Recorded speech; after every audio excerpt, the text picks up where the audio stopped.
ನಮಸ್ಕಾರ, ಹೇಗಿದ್ದೀರಿ ಎಲ್ಲ ಸ್ನೇಹಿತರೆ? ಕರ್ನಾಟಕದ ದಟ್ಟ ಕಾಡಿನಲ್ಲಿ ನಿಶಬ್ದ, ಆದರೆ ಆ ನಿಶಬ್ದದ ಹಿಂದೆ ನಡೆಯುತ್ತಿತ್ತು ಒಂದು ಪ್ರಾಬಲ್ಯದ ಯುದ್ಧ. ಇಬ್ಬರದ್ದು ಕಲ್ಲಿನಂಥ ಬಲಿಷ್ಠ ದೇಹ, ಭೂಮಿಯನ್ನು ಕಂಪಿಸುವ ಹೆಜ್ಜೆ.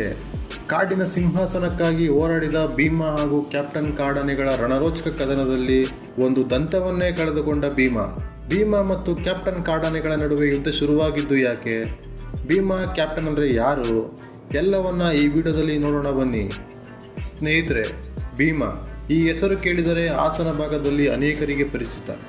ದೈತ್ಯಾಕಾರದ ದೇಹ, ಬೃಹತ್ ದಂತಗಳು, ತನ್ನ ಸಾಮ್ರಾಜ್ಯದ ಮೇಲೆ ಹಿಡಿತ ಸ್ಥಾಪಿಸಲು ಹೋರಾಡುವ ಸ್ವಭಾವ. ಭೀಮ ಭದ್ರ ಭಾಗದಿಂದ ಬಂದ ಆನೆ. ಹೆಚ್ಚಾಗಿ ಕೊಡಗು, ಹಾಸನ, ಚಿಕ್ಕಮಗಳೂರು ಗಡಿ ಭಾಗದಲ್ಲಿ ಸಂಚರಿಸುತ್ತಿತ್ತು. ಆನೆಗಳ ಸಾಮ್ರಾಜ್ಯದಲ್ಲಿ ಭೀಮನನ್ನು ರಾಜ ಎಂದೇ ಕರೆಯುತ್ತಿದ್ದರು. ಆದರೆ ಭೀಮನ ಇತಿಹಾಸದಲ್ಲಿ ಆ ಒಂದು ಕತ್ತಲೆ ಅಧ್ಯಾಯ ಕೂಡ ಇದೆ. 2023ರಲ್ಲಿ ನಡೆದ ಕಾರ್ಯಾಚರಣೆಯಲ್ಲಿ ಒಬ್ಬ ವ್ಯಕ್ತಿ ಬಲಿಯಾದ ಘಟನೆ. ಬಲಿಯಾದವರು ಬೇರೆ ಯಾರೂ ಅಲ್ಲ, ಭೀಮನಿಗೆ ಚಿಕಿತ್ಸೆ ನೀಡಲು ಹೋಗಿದ್ದ ಶಾರ್ಪ್ ಶೂಟರ್ ವೆಂಕಟೇಶ್ ರವರು. ಇಷ್ಟಿದ್ದರೂ ಈ ದೈತ್ಯ ಭೀಮನ ಮೇಲೆ ಸ್ಥಳೀಯರಿಗೂ ಪ್ರಾಣಿ ಪ್ರಿಯರಿಗೂ ಒಂದು ವಿಚಿತ್ರ ಪ್ರೀತಿ ಇತ್ತು. ಕಾಡಿನಲ್ಲಿ ಪ್ರತಿಯೊಬ್ಬ ರಾಜನಿಗೂ ಒಂದು ಸವಾಲು ಇರುತ್ತದೆ. ಅದರಂತೆಯೇ ಭೀಮನ ಎದುರು ನಿಂತಿದ್ದು ಕ್ಯಾಪ್ಟನ್ ಕೂಡ ಬಲಿಷ್ಠ. ಉದ್ದವಾದ ದಂತ, ಹುಮ್ಮಸ್ಸು, ಕೋಪ, ಸಾಮ್ರಾಜ್ಯದ ಆಸೆ ಕ್ಯಾಪ್ಟನ್ಗೂ ಇತ್ತು. ಈ ಇಬ್ಬರ ನಡುವೆ ಕದನ ಹೊಸದಲ್ಲ. ಹಿಂದಿನ ವರ್ಷವೂ ಇಬ್ಬರ ನಡುವೆಯೂ ಬಲಿಷ್ಠ ಕಾಳಗ ನಡೆದಿತ್ತು. ಹೆಣ್ಣಾನೆಗಳ ಗುಂಪಿನಲ್ಲಿ ಇದ್ದ ಕ್ಯಾಪ್ಟನ್ ಆನೆಯನ್ನು ಸೋಲಿಸಿ ಭೀಮ ಪರಾಕ್ರಮ ಮೆರೆದಿದ್ದ. ಈ ಕಾಳಗದಲ್ಲಿ ಭೀಮ ಗೆದ್ದು ಹೆಣ್ಣಾನೆಗಳ ಗುಂಪು ಸೇರಿಕೊಂಡಿದ್ದ.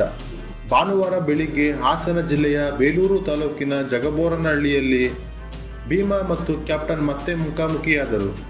ಸಾಮಾನ್ಯವಾಗಿ ಆನೆಗಳ ಯುದ್ಧ ಕೆಲವೇ ಕ್ಷಣಗಳಲ್ಲಿ ಮುಗಿಯುತ್ತದೆ, ಆದರೆ ಇಲ್ಲಿ ಹೋರಾಟ ಆದಷ್ಟು ಬೇಗ ಮುಗಿಯಲಿಲ್ಲ.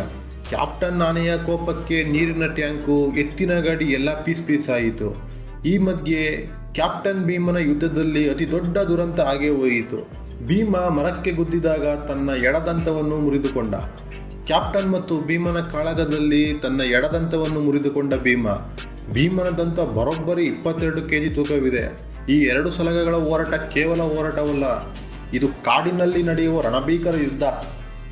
ಆದರೆ ಆನೆಗಳಿಗೆ ದಂತ ಎಷ್ಟು ಮುಖ್ಯ ಅಂದರೆ ಕೇವಲ ಅಸ್ತ್ರವಲ್ಲ, ಅದು ಆಹಾರ ತೆಗೆದುಕೊಳ್ಳಲು, ಮರಗಳನ್ನು ಬೀಳಿಸಲು ಅನಿವಾರ್ಯ. ಒಮ್ಮೆ ದಂತ ಸಂಪೂರ್ಣ ಕೆಳಗೆ ಬಿದ್ದರೆ ಮತ್ತೆ ಬೆಳೆಯುವುದಿಲ್ಲ, ಆದರೆ ದಂತ ಅರ್ಧ ಮುರಿದರೆ ಮತ್ತೆ ಬೆಳೆಯುತ್ತದೆ. ಕೆಲ ವರ್ಷಗಳಲ್ಲಿ ಉದ್ದವಾಗಬಹುದು, ಆದರೆ ಹಿಂದಿನಂತೆ ಬಲಿಷ್ಠವಾಗಿರುವುದಿಲ್ಲ. ಭೀಮ ತನ್ನ ಸಂಪೂರ್ಣ ಎಡಭಾಗದ ದಂತವನ್ನೇ ಕಳೆದುಕೊಂಡಿದ್ದಾನೆ. ಕ್ಯಾಪ್ಟನ್ ಮತ್ತು ಭೀಮ ಆನೆಗಳ ಹೋರಾಟ ಇನ್ನೂ ಮುಗಿದಿಲ್ಲ. ಮತ್ತೆ ಈ ಇಬ್ಬರ ಮಧ್ಯೆ ಕಾಳಗ ಮುಂದುವರಿಯಬಹುದು. ಅರಣ್ಯ ಇಲಾಖೆ ಈಗ ಡ್ರೋನ್ ಮೂಲಕ ಭೀಮ ಮತ್ತು ಕ್ಯಾಪ್ಟನ್ ಆನೆಗಳ ಚಲನವಲನಗಳನ್ನು ಪರಿಶೀಲಿಸಲಾಗುತ್ತಿದೆ. ಪಶುವೈದ್ಯರ ತಂಡ, ETF ಮತ್ತು RRT ಸಿಬ್ಬಂದಿಗಳು ಗಮನಿಸುತ್ತಿದ್ದಾರೆ. ಯಾಕೆಂದರೆ ಫೈಟ್ ಆದ ನಂತರ ಆನೆಗಳು ಕೋಪದಿಂದ ಮಾನವ ವಸತಿ ಪ್ರದೇಶಗಳತ್ತ ಬರುವ ಸಾಧ್ಯತೆ ಹೆಚ್ಚಿರುತ್ತೆ. ಆದ್ದರಿಂದ ಭೀಮ ಮತ್ತು ಕ್ಯಾಪ್ಟನ್ ಆನೆಗಳ ಚಲನವಲನಗಳನ್ನು ಪರಿಶೀಲಿಸಲಾಗುತ್ತಿದೆ. ಭೀಮನ ದಂತ ಬಿದ್ದ ಜಾಗದಲ್ಲಿ ತುಂಬ ರಕ್ತಸ್ರಾವ ಆಗ್ತಾ ಇರುವ ಕಾರಣ ಭೀಮನಿಗೆ ಆದಷ್ಟು ಬೇಗ ಅರಣ್ಯ ಇಲಾಖೆ ಚಿಕಿತ್ಸೆ ನೀಡಬೇಕು ಎನ್ನುವುದು ನಮ್ಮ ಆಶಯ. ಇದು ಸ್ನೇಹಿತರೆ, ಭೀಮ ಮತ್ತು ಕ್ಯಾಪ್ಟನ್ ಕಾಡಾನೆಗಳ ಕಾಳಗದಲ್ಲಿ ತನ್ನ ದಂತವನ್ನೇ ಕಳೆದುಕೊಂಡು ಏಕವಚನವಾದ ಭೀಮನ ಕುರಿತಾದ